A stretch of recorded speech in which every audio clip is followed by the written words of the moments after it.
Kawasaki ZH2 na yata ang may pinakamalakas at may pinakamababang presyo na naked bike ang pwede mong mabili ngayon dito sa Pinas. Dahil sa kanyang intimidating looks at sumisipol na engine, hindi na ako nagtataka kung bakit marami sa atin ang nangangarap na magkaroon nito. Kaya in this video, ating pag-uusapan ng motor na to nang sa ganon ay magkaroon kayo ng idea kung ano ba ang dapat yung i-expect sa isang ZH2 in terms of power, riding experience, pati na rin ang kanyang mga expenses. Maswerte tayo dahil ang ZH2 na pag-uusapan natin ay ang kauna-unahang unit na dumating dito sa bansa at ang nagmamay-ari nito ay isa sa pinakasikat at adventurous na motovlogger ngayon dito sa Pinas. Walang iba kundi si Kuya Nudge Abdul.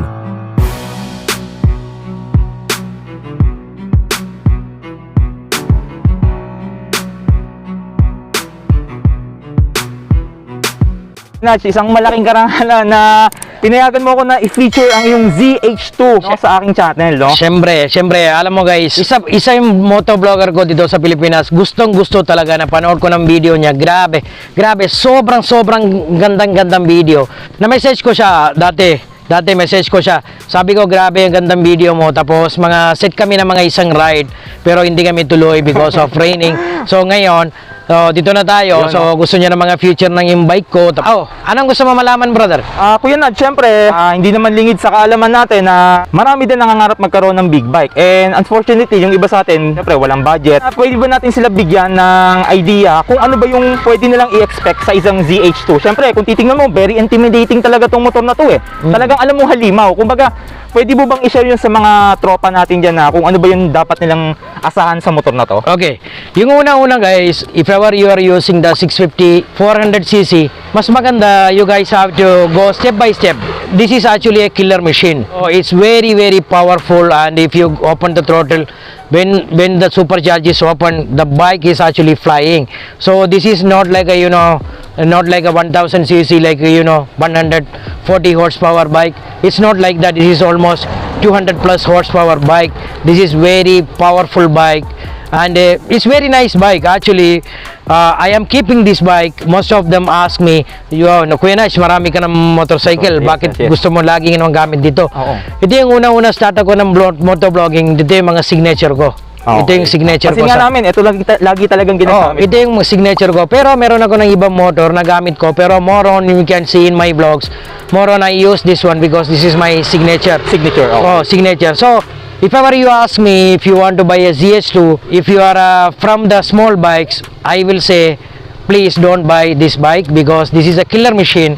And it's very powerful. You need to have so much of experience on the big bikes. Sa madaling salita, hindi porkit marunong kang mag-declutch na motor is kaya mo nang gamitin ng halimaw na to, Kuya Nudge. Tama ba ako? Yeah, kailangan talaga ng matinding experience or yung step by step na pag-upgrade, no? Yeah, lagi ako nasabi, marami silang tanong sa akin, Sir, meron ako ng motorcycle na mga Honda Click, mga Underbone ako, gusto ko nang bili ng yung big bike. Anong refer mo? Sabihin ko sa kanila, yung una-una, kailangan talaga na step by step tayo, lahat. But nobody is going to be perfect in one day. Tama. What you have to do is, you just buy a 400cc, just use it for 1 year, then go for 650cc or 750cc, then go for a 1000cc.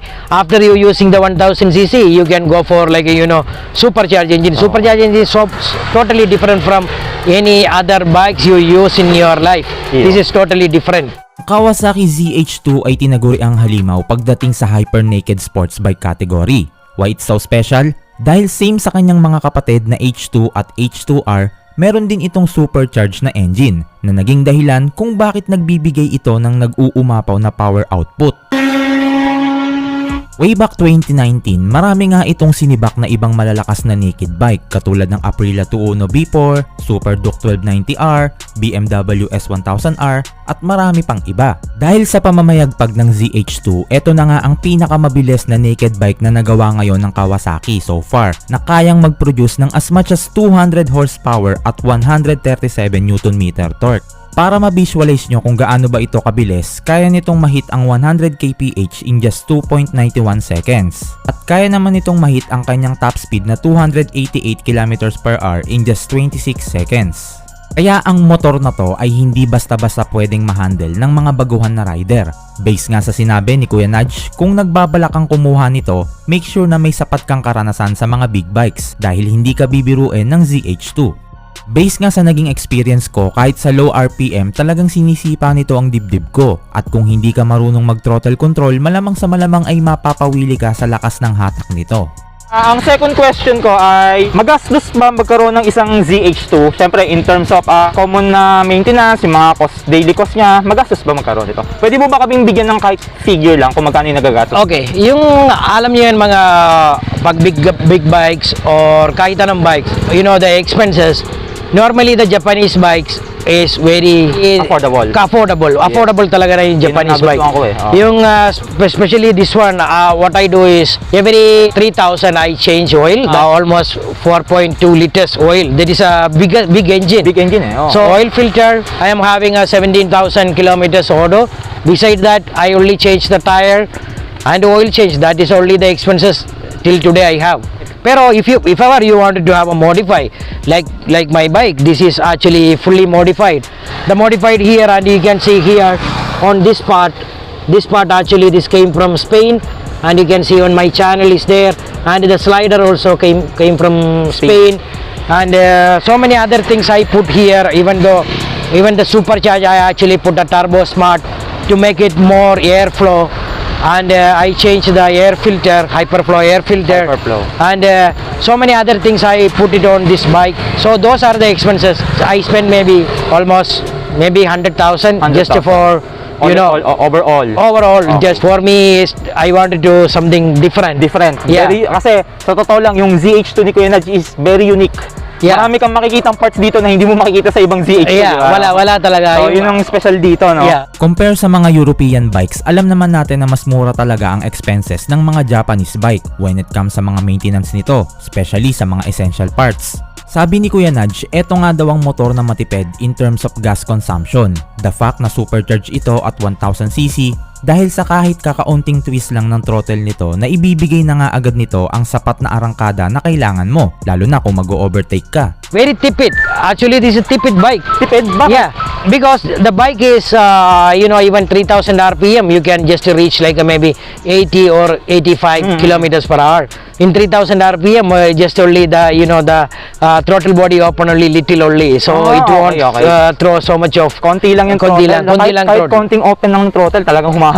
When it comes naman sa pag-upgrade ng mga aftermarket accessories, marami ka din naman mabibili dito sa Pinas, katulad ng slider, lever guard, bar and mirrors at marami pang iba. Para sa akin, hindi nyo na kailangan isipin ang gastusin ito dahil sa tingin ko naman, pag nasa posisyon na kayo na kaya nyo nang ma-afford bilhin ang motor na to, ay kaya nyo na rin matustusan ang mga gastusin ng isang ZH2. Okay, Kuya Nudge, now my third question is, ano naman ang pinakabagay na nagustuhan mo sa iyong ZH2 in terms of technology, ergonomics, power output? Ano ba yung mga pinaka nagustuhan mo doon? Yung power, grabe iba. The first thing, I like the power. The grabe, you can't even imagine. Satisfied ka na? Satisfied ka? ako sa power. So the electronics works perfectly. Even you doing the, leaning almost 47 or 50. So the traction is really works perfectly. So beside that, even this bike is so heavy. When you riding, the bike is very smooth and very light. You feel very light. Sobrang magaan.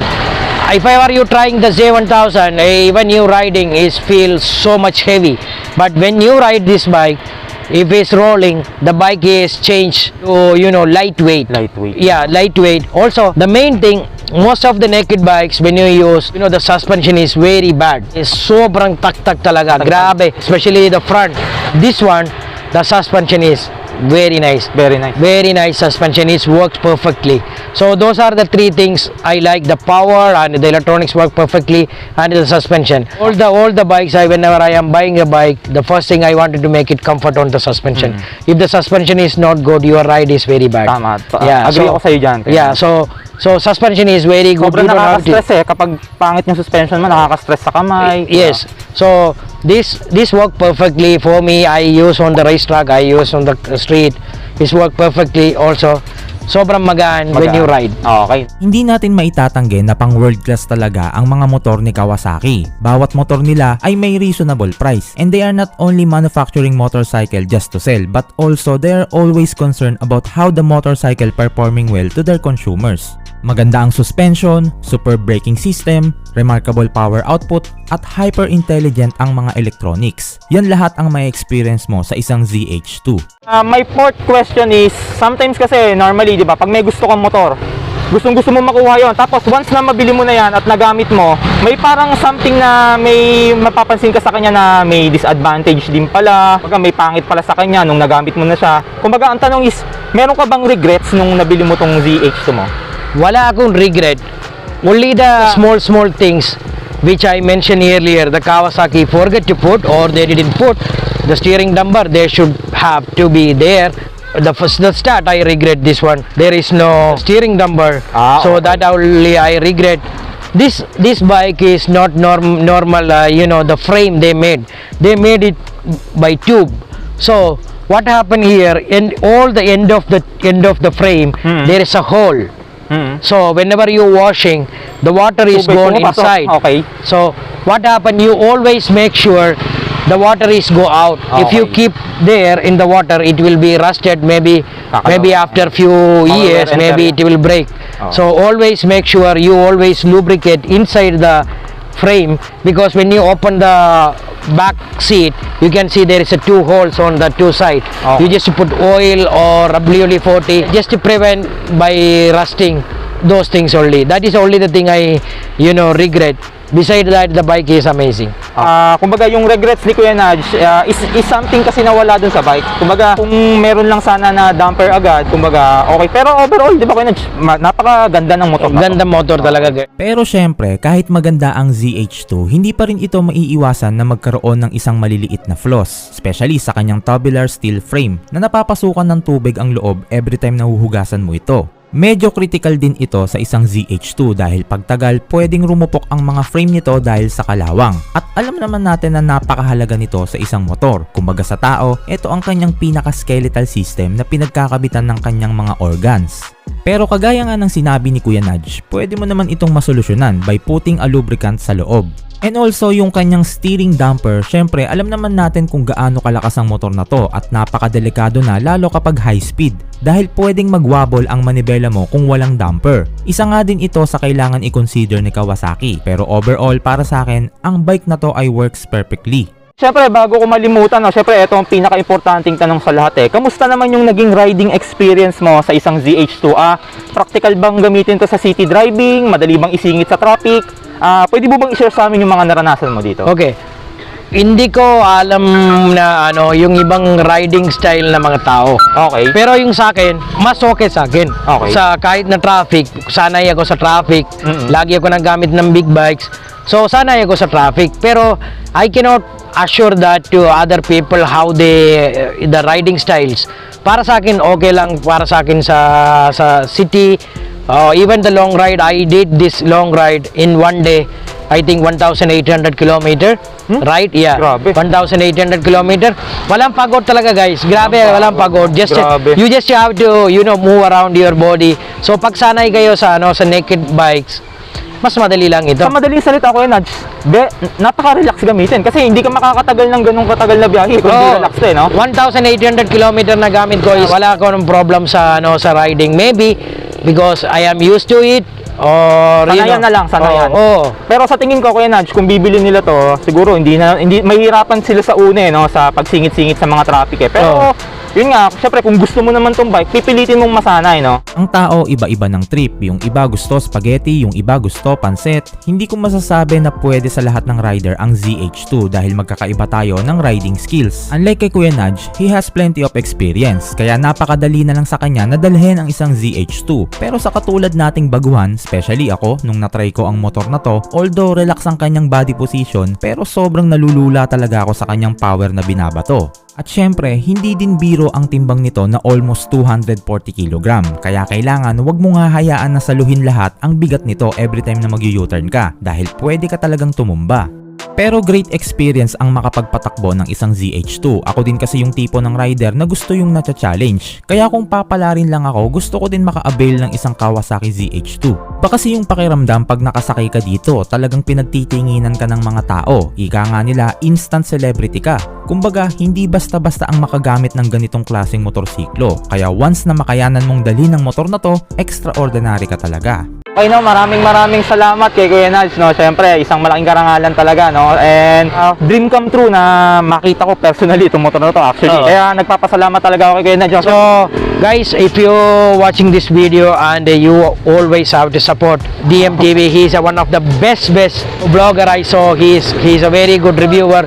He is one of my idol. And please subscribe and share his Facebook page and support natin. Siyempre, supportahan din natin lagi si Kuya Nals, no. Isa sa pinaka-adventurous and most informative na motovlogger dito sa Pinas, no. So, lalagay ko na lang yung link sa ibaba, no. Paki-subscribe na lang natin, no. So, Hintayin nyo na lang, guys. You will be seeing DMTV will be using this ZH2 soon in his vlog. kita-kits na lang tayo sa next vlog, no. Maraming Yeah. salamat sa inyo. Peace.